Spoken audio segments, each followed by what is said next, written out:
दोस्तों, इस नंबर को देख करके लगता है कि कुछ ऐसी कंपनियां भी होती है मार्केट में जो अपने फंड को खाना पूर्ति में यूज करते हुए शायद खाना खा गई होगी। ऐसा देखने को मिलती है जो रिजर्व लगातार नेगेटिव इम्पैक्ट डालती है, लेकिन कंपनी ने कुछ बनाई नहीं। लेकिन कंपनी करती क्या है और क्या क्या नहीं करती है, इसकी हर एक पहलू की तरफ ध्यान देने की कोशिश करेंगे। Welcome back to in my learning, जहाँ पे हम स्टॉक स्पेसिफिक लर्निंग की चर्चा करते हैं विदाउट किसी ट्रेडिंग और एडवाइजरीज को लेकर के, only as a learner point of view से। चलिए हम लोग जानने की कोशिश करेंगे ऐसी ही कंपनी जो कंपनी एनबीएफसी से डील करती है। कंपनी का नाम है टीसीआई फाइनेंस। जहां तक उनकी हमने फाइनेंशियल पोजीशन को देखा, जो फाइनेंशियल सेक्टर की कंपनियां हैं और इनकी बातें कहती कि we will never have to miss business opportunity, अर्थात आप बिजनेस इसके साथ कर सकते हैं। और इनकी बातों लेकर लगती है कि कंपनी क्या क्या करती है। कंपनी ये करती है, इनकी प्रोडक्ट और सर्विसेज में देखा जाए तो loan against securities, commercial vehicle finance, patent, trademark and copyright को लेकर कंपनी कामकाज करती है। ग्लोबल कन्वर्जन का काम, आईपी वैल्यूशंस। इसके अलावा कहती है कि अदर फाइनेंशियल सर्विस भी देती है और इसको आरबीआई से नॉन बैंकिंग फाइनेंशियल कंपनी के तौर पे देखने को मिला है। अब मार्केट की तरफ चलते हैं। देखिए, एक साल में इन स्टॉक में करीब करीब 400% के नियरली उछाल आई है और लगातार अपने नई रेजिस्टेंस की खोज में पहुंचती है, लेकिन कई बार थोड़ा बहुत 1-2% गिरावट भी देखने को मिलता है, क्योंकि पॉलिटिकल करेक्शन में इसका ट्रेडिंग चलती है। इसमें चलती है पॉलिटिकल कॉल ऑप्शन के तहत इसका ट्रेडिंग चलता है और इसमें ईएसएम स्टेज 2 के अंदर इसको रखा गया है as per the BSc database. आइए जरा जानने की कोशिश करेंगे ऐसी कंपनी जिस कंपनी को लेकर के कुछ पोटेंशियल की बात किया जाए तो पिछले 5 सालों में इनकी स्टॉक में 130% तक की उछाल आई है। तो क्या इनका फाइनेंशियल पोजीशन कैसा है जी? तो कंपनी की फाइनेंशियल पोजीशन को जरा समझिए। वो कहते हैं कि एनुअल ऑन एनुअल डेटाबेस के मुताबिक कंपनी में क्या क्या चीजें थी। कहती है सेल्स 108% बढ़ी है वायु वाई के कंपैरिजन। जहां ये डेटाबेस था वहां पे ये डेटाबेस की बात कहती है, मतलब यहां से नुकसान से प्रॉफिट, अर्थात सेल्स निगेटिव में थी, आजकल पॉजिटिव की बातें कहती है। जहां पे 80% तक के नेट इनकम सोर्स में वृद्धि दर्ज करती हुई नजर आ रही है। दूसरी तरफ क्वार्टर ऑन क्वार्टर डेटाबेस भी जो पहले अच्छी खासी रैली चल रही थी उसको तोड़ के दोबारा मार्केट डिप के गई और डिप के बाद मार्केट सस्टेन करने की कोशिश किया। अब यहाँ पे एक बात कह सकते हैं कि loss to profit conversion company के तौर पे ऐसा देखा गया है। तो चलिए, जहां पे ये कहती है कि नेट प्रॉफिट मार्जिन 29,000% से ज्यादा की क्या है, गिरती हुई नैया दिखती है। लेकिन स्टॉक प्राइस में एक साल में कितनी परसेंट की रैली थी? नियरली कह सकते हैं कि 375% की रैली थी। पिछले 6 महीने की ट्रेंडिंग को देखा तब भी करीब 28-29% की रैली क्रिएट कर चुकी है और एक महीने के दौरान ही करीब 50% तक बढ़ोतरी दर्ज करती है। कंपनी को लेकर के इन खाना पूर्ति वाले सिचुएशन को हम जरा समझने की कोशिश करेंगे, जिसका नाम है टीसीआई फाइनेंस। देखा जाए तो बुक वैल्यू कंपनी का निगेटिव है, क्योंकि वहां पे निगेटिव इंपैक्ट है। इंडस्ट्रियल की पी के मुताबिक यहाँ पे जो क्राउड है वो काफी ज्यादा है, क्योंकि करनी कंपनी करीब 72 पैसे पर शेयर की कमाई के बदले नुकसान में चल रही है। 1 करोड़ 29 लाख के शेयर है, जिसकी वजह से मार्केट कैप कुल 25 करोड़ का, और 25 करोड़ में केवल 25% का होल्डिंग किसके हाथ में है? प्रमोटर के हाथों में। इसको ये नंबर देखने के बाद लगता है कि सीधे पूरे के पूरे मार्केट को मोनोपोलाइज, या फिर कह सकते हैं कि मार्केट को एक तरह से ट्रेंड बनाना, मार्केट को ट्रेंड गिराना, एक तरह से पूरे पूरा रेगुलेट करना आसान है। इसको हम कहते हैं आमतौर की भाषा में, जो इसको कैप्चर करना। इसके बल पे, कैपिटल के बल पे, क्योंकि कैपिटल ही नहीं है, स्ट्रॉन्ग प्रमोटर ही नहीं है। इसके अलावा यदि देखा जाए तो कंपनी में डेट इक्विटी बिल्कुल साइलेंट बैठी है। करंट रेशियो की नंबर 0.02 का आंकड़ा देती है, और जबकि इसमें नेट इनकम मार्जिन 113% की नुकसान बुक करती है। किसके बिहार से?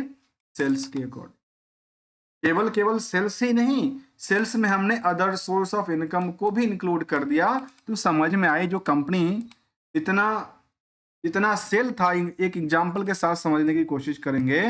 जो कंपनी में टोटल यदि इनकम की बात किया जाए तो मान लेते हैं 100 रुपया, और कंपनी लॉस में चल रही है 113 रुपये का। ठीक है, आते हैं जानने को लेकर के इसकी पूरे डिटेल खोलने की कोशिश करेंगे। जो कंपनी 1973 में बनी थी और financial NBFC registered with the RBI in the offering various financial services like loan against share बात हो या आईपी वैल्यूएशन की ही बात क्यों ना शामिल करता हो।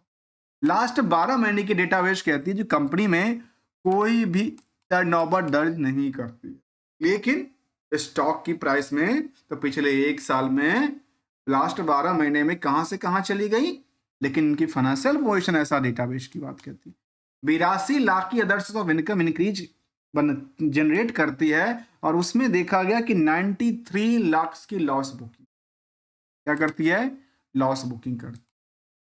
अब यहाँ पे कंपनी कर्ज लेती भी है देती भी है और ये सब काम धंधा करती है, तो लास्ट क्वार्टर कुछ डाटा था नहीं कंपनी को लेकर के, रिस्क फैक्टर कुछ ऐसा दर्ज नहीं कर, लेकिन बैलेंस शीट की पोजीशन एक दर्ज ये करती है जो कंपनी पहले थोड़ा सा कम भी रिजर्व नेगेटिव हुआ करता था। लगातार कंपनी का ट्रेंड पता है क्या है, जब से पूरा ट्रेंडिंग की बात किया जाए तो पिछले कुछ सालों से 2020 के बाद मार्केट इसका गिरना चालू होती है और 2020 से लेकर के 24-25 तक की बात किया जाए तो लगातार इसका गिरता जा रहा है। सस्टेनिटी का नाम न्यूनतम के आसपास भी दर्ज करती है, कई बार तो अच्छे खासे लॉस बुक कर।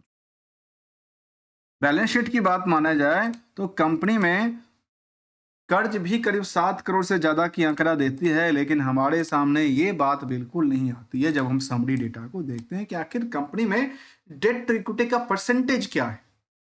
दूसरी पड़ाव में देखेंगे इसको जो क्या इन पैसों के बदले कंपनी ने कुछ अलग किया था, तो कहते बिल्कुल किया था। केवल कहां पे इन्वेस्टमेंट किया था, केवल इन्वेस्टमेंट की पार्ट दर्ज करती है।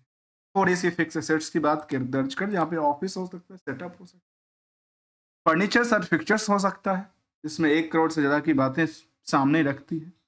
पीयर्स के मुताबिक को कंपेयर करते हैं तो कंपनी जो कि टीसीआई फाइनेंस की बात करें, जो कि बजाज फाइनेंस बीजीओ फाइनेंस जैसे कंपनी से टक्कर में इसको रखा जाए तो यहाँ पे काफी ज्यादा क्राउड भरी पड़ी है। क्या है, लेकिन वो क्राउड कैप्चर नहीं होता क्योंकि निवेशकों का इंटरेस्ट भी जाहिर 15,000 से ज्यादा 15,000 से ज्यादा निवेशकों के पैसे लगे हुए हैं, जिसका मार्केट कैप कितना था, केवल 25 करोड़ का। उसमें से 25% की होल्डिंग प्रमोटर के पास रखी पड़ी।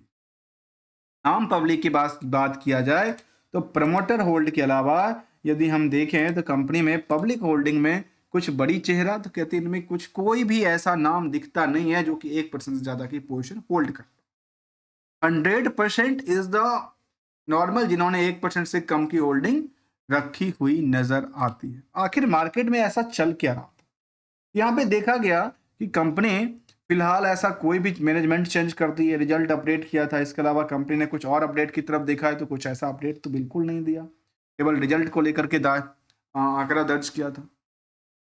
एनालिसिस की बात माना जाए तो एक इनके फेवरेबल हैं और काफी सारे इनको निगेटिव इंपैक्ट की तरफ मूव करती जाती नजर आती है, जो कि है इनका आंकड़ा है। कॉन्टिजेंट लायबिलिटी 178 करोड़ की है, तो ये इनकी हाई रिस्क की बात कहती है, प्रमोटर का कंट्रोल नहीं।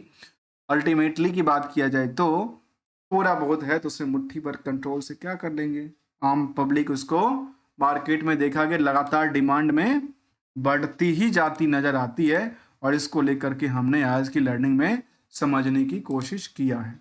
जहां तक इसमें चार्ट लेवल की बात किया जाए तो हमने इन पार्टों को देखा कि इनके चार्ट ग्राफ में पिछले कुछ दिनों से चाहे 1 साल के डेटा हो, 3 साल के डेटा हो, 5 साल के डेटा हो, लगातार रैली क्रिएट कर रही थी। लेकिन लास्ट कुछ सालों में यदि आप अवलोकन करके देखेंगे जो एनबीएफसी कंपनी है उनकी हालत बिल्कुल ही खराब हो चुकी थी, क्योंकि लास्ट साल को डेटाबेस के मुताबिक पिछले 10 सालों में तो गिरावट दर्ज करती है, लेकिन उसके बाद मार्केट हमेशा से डिमांड में ही रही है।